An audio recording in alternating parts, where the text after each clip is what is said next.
pengembangan kita bukan hanya sebagai problem solving, Mbak. Tapi pesantren smart digital itu menjadi sebuah paradigma masa depan pengelolaan pesantren, Pak.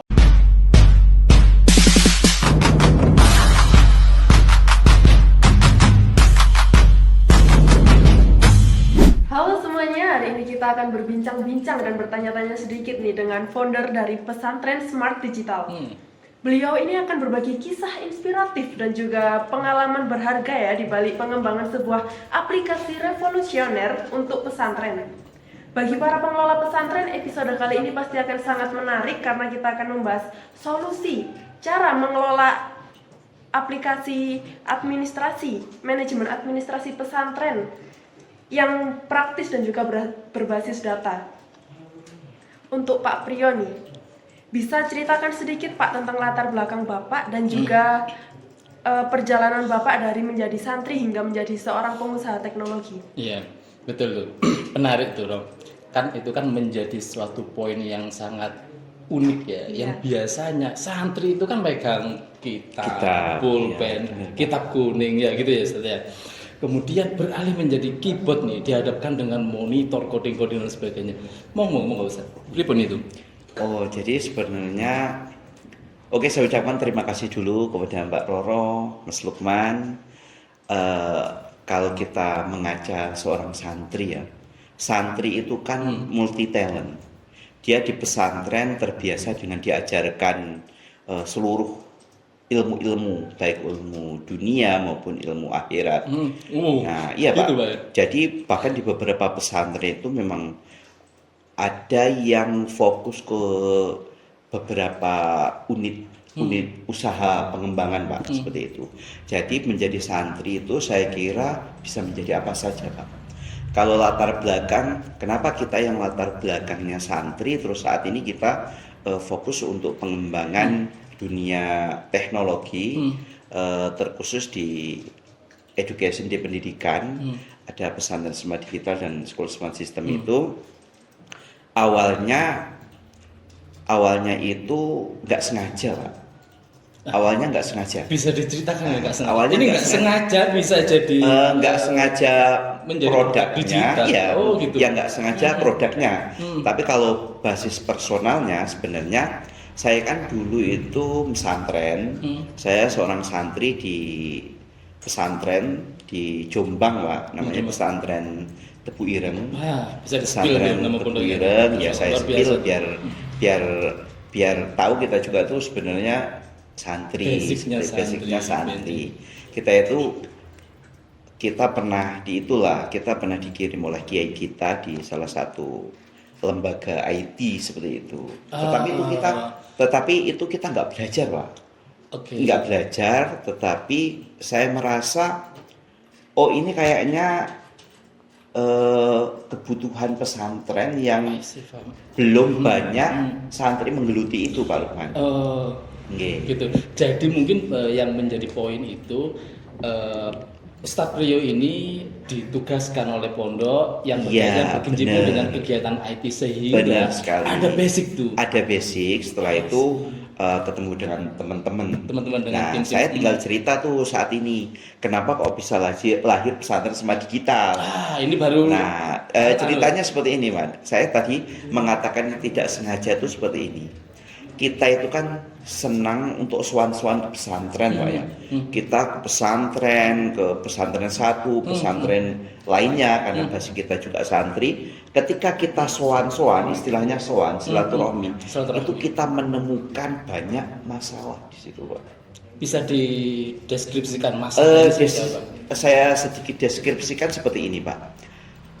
Saya datang ke salah satu pesantren di Lampung, di Palembang sampai dengan di Riau, di Jawa Barat itu. Keluhan kiai-kiainya itu susah untuk mengelola keuangan. Wow, ini fundamental. Nah, ini wajar karena basisnya santri juga kan, yang penting dia itu disuruh kiai, suruh jadi bendahara atau apa. Itu terkadang kan nggak dibarengi dengan personalnya dia yang memang harusnya dia bisa di dunia administrasi. Seperti itu kendala pertama. Kedua juga santri itu boros Pak Lukman. Santri itu boros. Santri boros. Orang tua di rumah itu nggak tahu. Iya. Kenapa kok santri itu anaknya di rumah itu, anaknya di pesantren itu boros.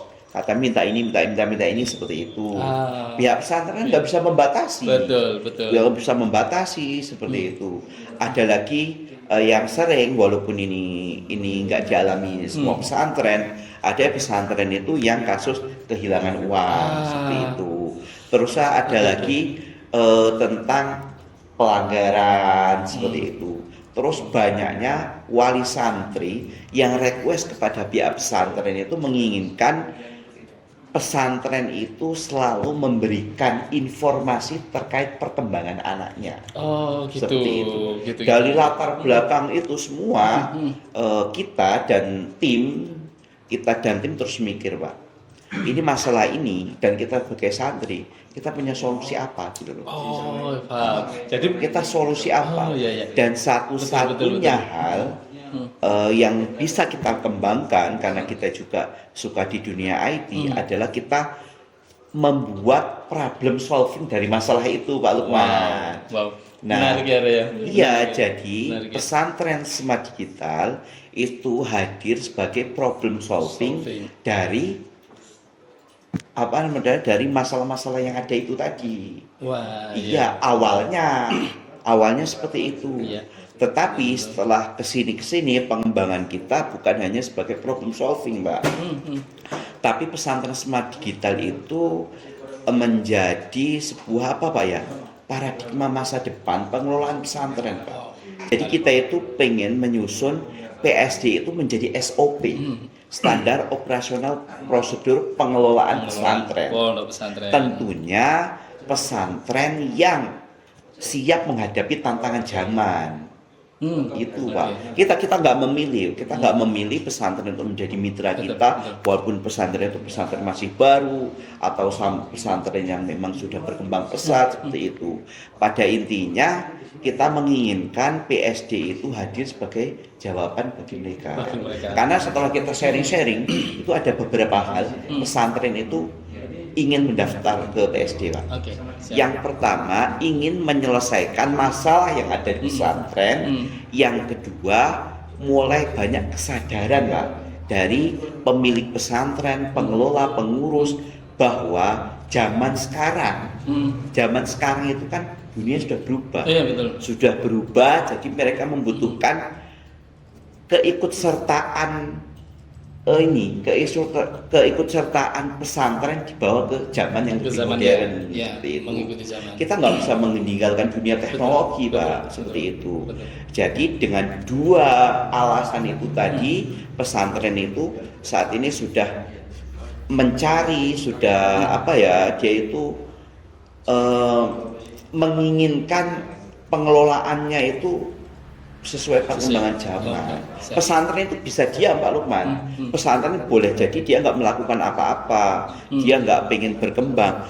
Tetapi kan ada wali murid di rumah, wali santri yang dia sehari-harinya tetap mendapatkan informasi yang lebih tinggi, dunia IT yang semakin berkembang. Pastinya dia akan menitipkan anaknya di pesantren-pesantren yang memang sesuai yang diinginkan orang tua. Pesantren itu kan bukan hanya lembaga pendidikan, bukan hanya tujuan untuk bagaimana membuat akhlak yang baik, disiplin, tapi di situ juga kan ada proses pelayanan. Proses pelayanan itulah yang harus diberikan kepada wali santri. Salah satunya penunjang pelayanan ini adalah pesantren Smart Digital. Setelah itu akan mengerucut pesantren Smart Digital akan menjadi saya sering mengatakan pesantren Smart Digital itu akan menjadi investasi, Pak. Investasi pelayanan, investasi perbaikan manajemen seperti itu. Monggo. Terima kasih. Wah, luar biasa nih, Mbak Roro. Yang kalau seandainya bisa disimpulkan sedikit tuh, tali simpulnya yang beliau itu mulai dari belajar kitab, kemudian menjadi bisa membentuk komunitas IT. Luar biasa tuh, Mbak Roro. Insya Allah, luar biasa.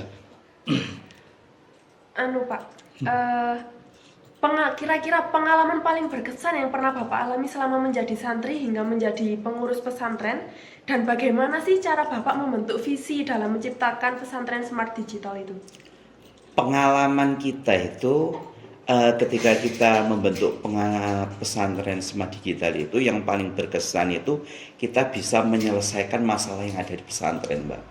Jadi Tadi ini kan spill ya. spill, Tadi bukan sudah hanya diinformasikan. ini kan bukan hanya ngomong masalah bisnis to bisnis, tetapi ini ngomong masalah apa yang sudah kita lakukan untuk pesantren gitu. Apa yang kita bisa perbuat. Kita akan senang sekali ketika ada pesantren yang awalnya belum bermitra dengan PSD, setelah itu bermitra, dia berhasil menyelesaikan problem-problem, memperbaiki manajemen. Ya, Itu betul. kebahagiaan yang sangat luar biasa, Mbak. Ya, betul. Mas Lukman, karena itu kan kita itu pernah mengalami hal itu. Dulu ketika menjadi santri, saya itu juga kan pengurus. Saya juga pengurus, Nyatet manual gitu juga nggak? nyatet manual, Pak, nyatet manual segala macam dengan adanya Pakai pesantren buku, smart. pakai buku Pak. yang tebel-tebel itu. Tebel-tebel, bakal bukunya hilang, catatannya hilang. Oh gitu ya? Kendalanya lagi ketika pesantren itu sudah berjalan, nanti berganti regenerasi, pengurus satu ke pengurus lain, itu biasanya model pencatatan dari pengurus satu ke yang lain itu berbeda. Udah. Terus Hilang kadang tuh, Pak, ya? pengurus baru itu nggak bisa membaca pencatatan pengurus yang lama itu, betul, akhirnya betul, bingung. Setelah itu santri lulus dia juga nggak punya catatan Nggak punya apa-apa. catatan. Padahal hal terpenting yang harus diperhatikan oleh pesantren saat ini adalah data. Data.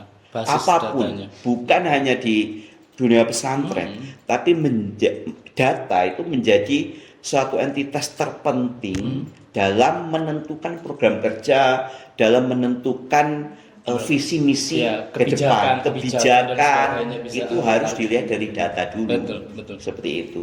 Jadi pesantren smart digital, saya menanggapi tadi, adalah proses untuk memperbaiki, untuk meluruskan, untuk menyadarkan bahasanya para admin. Menyadarkan para admin. Iya, Pak. Mengerikan bahasa itu. Admin ada beberapa loh, Pak. Enggak semua pesantren itu punya oknum. adminnya. Oh gitu ya. Oh bukan ya, bukan oknum ya. Bukan, Oh, Pak. bukan ya. Kan saya kan bagian dari santri juga untuk pentingnya sebuah data, Pak. Betul. Seperti itu. Bahkan sekarang aja ada profesi yang berhubungan dengan data kan. Ya, betul. Kan ada DPO itu Oh, ya. data. Apa? Ada yang tahu nggak? Daftar pencarian orang ya? Enggak, Oh, Pak. bukan ya. Daftar pencarian orang bukan lah ya? Bukan, Pak. Oh, iya, Bukan oke, oke. seperti itu. Siap. Monggo.